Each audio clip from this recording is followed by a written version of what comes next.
शुभ दिवस. दात किडले असल्यास, दाढाला सूज असल्यास, वेदना होत असल्यास 1 चमचा हळद, अर्धा चमचा मीठ आणि अर्धा चमचा मोहरीचे तेल एकत्र करून याची पेस्ट बनवायची आणि याच्या मिश्रणाने दात आणि हिरड्यांना हळूवार मसाज करायचा. याने काय होते बघा, तुमच्या किडलेले दात,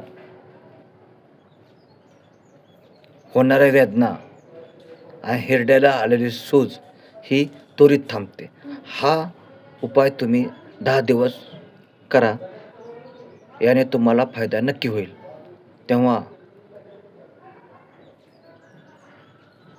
हळद 1 चमचा, अर्धा चमचा मीठ आणि अर्धा चमचा मोहरीचे तेल यांचं एकत्र करून पेस्ट बनवायची आणि त्या मिश्रणाने दात, हिरड्या याने हळूवार मसाज करायचा. तुमचे दात किडणे, हिरड्या सुजणे, दातांना वेदना होणे हे त्वरित थांबते या उपायाने. तेव्हा हा उपाय जरूर करा. व्हिडिओ फायदेशीर वाटल्यास किंवा चॅनलला नवीन असल्यास सबस्क्राईब करा. धन्यवाद.